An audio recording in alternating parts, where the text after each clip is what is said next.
I want to begin by thanking the board and Otis and the team at Ujamaa for inviting me to spend this morning with you, and just acknowledge that I've reached that point in life where I have to take my glasses off to see,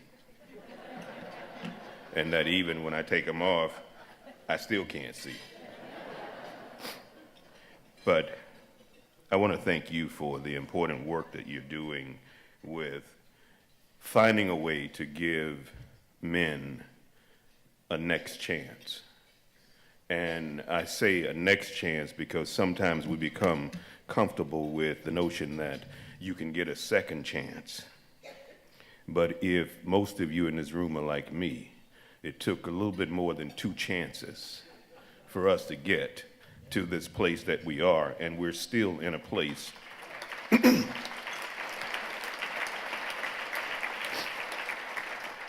and we're still in a place of becoming, because we haven't become yet what we will become. And that is the way that I see men and women and children who have not yet arrived at that place that has been set for them. And as I was preparing for this morning, I was reminded that the namesake for the community of St. Paul wrote in his letter to the Romans about changing lives. And the Apostle Paul wrote, "And be not conformed to this world, but be ye transformed by the renewing of your mind, that you may prove what is that good and acceptable and perfect will of God."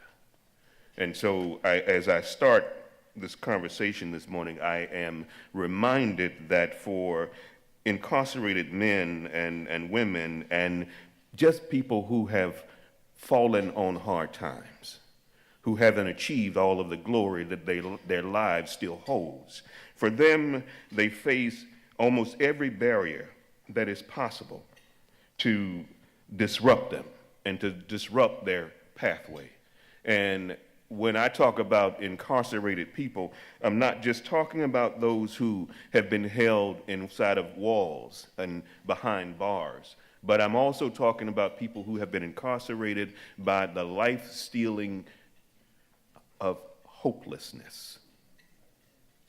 Because being found in a place of hopelessness can have you more bound up than any set of walls or set of bars can ever make you. And until we restore hope in people's lives, we have not yet set them free. And so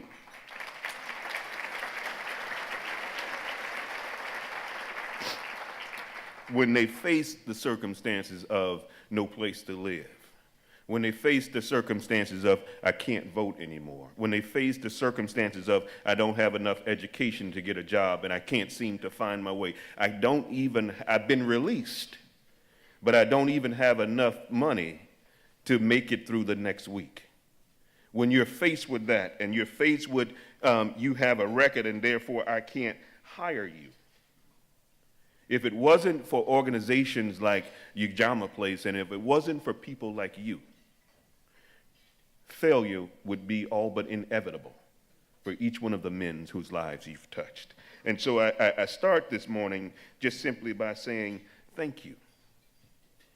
Not only for the lives that you have touched and the ones that you're touching now, but I'm saying thank you because I know that you're in this room because you believe that we can touch more lives as we go forward. The statistics would tell us that 95% of all of the people who get incarcerated will ultimately return to our communities. But those same statistics tell us that, but within the first year of returning, 50% of them will actually be rearrested. Those same statistics tell us that in the first 66% of those people in the first 3 years will be rearrested. And those same statistics suggest to us that about 75% of those folks within the first 5 years would also be rearrested. And those statistics would suggest that there's something wrong with what we're doing. And that we can't keep doing the same thing, hoping that we're going to get it better the next time. It's time to do something different.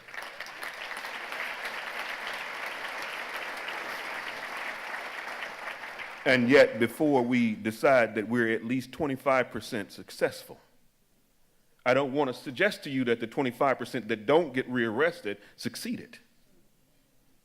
Because many of them are dead. Because the community that they were taken away from didn't change for the better while they were gone. And they are not prepared after they've been away to come back and be a part of making it better. And so for me, I thank Ujamaa Place because you're on a pathway that says that if we don't turn around, I think about what they said about Noah after the flood. If something doesn't happen to the hearts of men, the same thing is going to happen again. And it's time for us to make a decision. Now, I took my watch off because I was told that you don't have all morning. Get to where you're going and sit down. And so I'm going to try to be brief this morning. I told the timekeeper who's going to be waving those flags in the back, I don't have my glasses on so I can't see you. But what I want to say to you this morning can be summed up in 3 words: purpose, perspective, and possibility. These are the 3 components of the transformation process that are required to work together if we are going to succeed, not in us transforming somebody's life, but in us helping them to transform their own lives. And let's first talk about purpose. As donors and in this room, as supporters in this room, as staff members in this room, it's clear that your purpose is to be a conduit, to be a vessel through which resources and opportunities can be passed on to those whose lives need to be changed. But essential to being able to live a transformed life is to have a renewed sense of purpose about who you are and about why you are who you are. A sense of purpose provides a life pathway to follow, and purpose drives us and sustains us as we have a quest to find meaning in our life. How many of you know what it feels like to wake up and wonder, why am I even here? What worth do I have? Can I even do anything for my children? Can I even do anything for myself? And I would say to you that in the transformation process, there are 3 aspects of purpose that we need to focus on and that we need to get a handle on. How do we make this happen? And that first aspect is restoration. We need to find a way to restore that which has been taken away, to restore that which has been lost, and to restore that which has been forfeited by a person's own actions. Because when we run afoul of the law, we should not blame someone else for what we did, regardless of what our lives were like. Because not everybody who lived the same life that I lived did the same things that I did. So there is a circumstance and an element of choice and decision making. But in restoration, we can help restore the capacity to make the right decisions. And the second element of purpose is reclamation, or reclaiming that which has been taken away, reclaiming your right place, reclaiming that which is your birthright. And the third aspect of purpose is repatriation. Now, most of us think about repatriation as bringing one back to their country, or bringing money that, like me, you guys, I'm sure, having those offshore bank accounts that you want to repatriate to this country. But repatriation is about helping the person return home. You see, a man who does not know home is incapable of being at home. And even those of us who have the capacity to take vacations, and so you're away from home by choice, there comes a point in time, regardless of how much beach and sunlight and ocean you have around you, something inside of you says, I need to go home. And when you have no home, it's hard to know who you are. And so as we are looking at restoration, we need to help to restore each of these men to their family, restore them to their community, and restore them to that place where they know that they are in full control of their own destiny. And I call it a process because there are no 5 or 6 counseling sessions, no 5 or 6 meetings that you can go to that will complete this process. This is a process that you will endure for the rest of your life. And we need to get to a place where every man that we are seeking to restore, every man that we're seeking to help transform, can say with conviction and can say without any doubt, I am reclaiming myself. I am reclaiming my children. I am reclaiming my family, and I am reclaiming my purpose. I am finding my way back home. I am reclaiming my right to life. I'm reclaiming my right to happiness, and I'm reclaiming my right to the pursuit of happiness. And we can play a significant role in helping them to do that. But the thing I want us to understand as we walk away from this morning is that when you help men, you have an immeasurable impact on the future of their children, the future of their families, and the future of their communities. And there is no such thing as a throwaway life. The Sentencing Project suggests that there are 10 million children in this country, most of them under the age of 10, who have experienced the incarceration of a parent. And so when you change his life, you are in the same process changing their lives. The second component of transformation is that of perspective. You see, for the formerly incarcerated, this means changing the perspective that he has of himself. It means helping him to believe in himself and helping him to see himself in this world as he would like to be. And it means helping him to see himself as a man of value, helping him to see himself as a man with skills, helping him to see himself as a man with talents, helping him to see himself as someone who has something to contribute. And as a Ujamaa donor or a Ujamaa team member, you have an opportunity to help him change that perspective. And changing, we also need to change our perspectives. You see, changing our perspective requires us to think about what we see when we look at one of these men. You see, what we see with our eyes is one thing, but what we see with our minds when we look at someone through our eyes is a different thing. Because the eyes cannot ascribe meaning to what we see.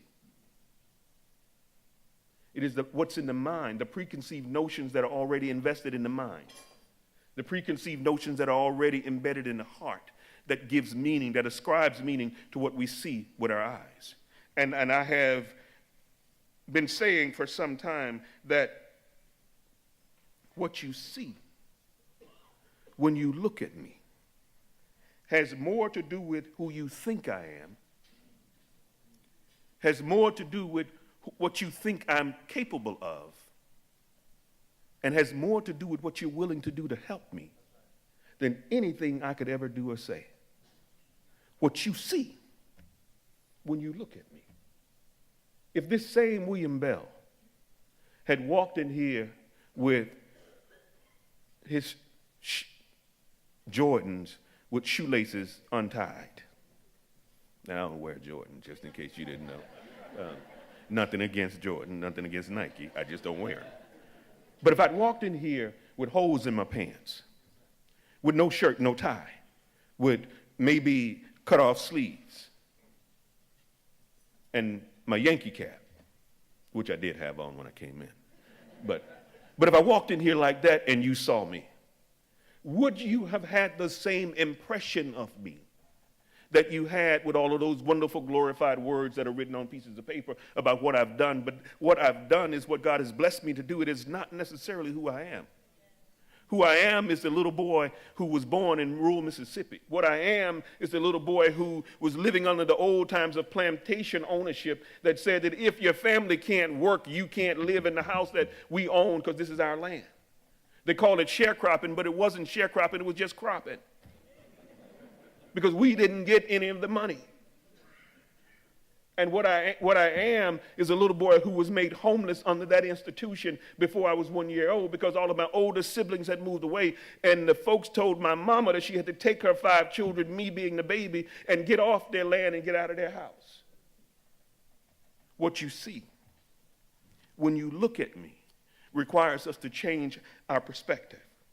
But in order for the men that we're working with to create a space where they can change their perspective is that the man himself needs to be able to remove those images of himself that he has been fed about himself and taught to believe about himself all of his life.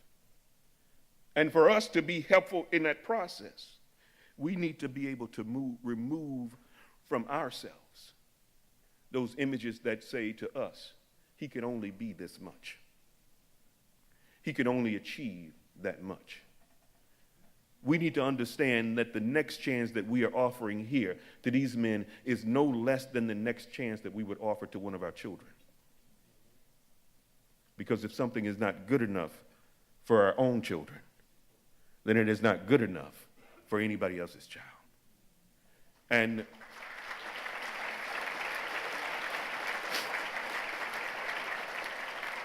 the third component of transformation is possibility.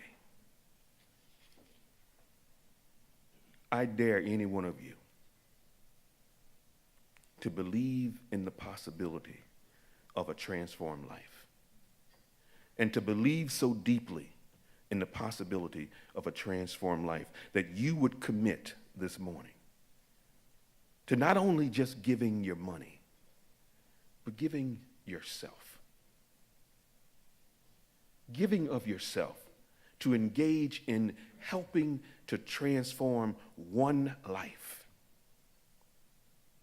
Because the return on that investment cannot be measured in what you've given to the least of these, my brother. But I dare you to rise up this morning and say, I'm going to give like I've never given before because my future depends on it. And the reality is, all of our futures depend on each one of us. The sign is up. My watch goes back on. But what I want to just say to you is that this type of transformation is the hope that we should have for every woman and every child and every man. She said that he couldn't see the sign, but I can play a tune. He can hear that. But this is the hope for every Ujamaa man, that we live because you live. We succeed because you succeed.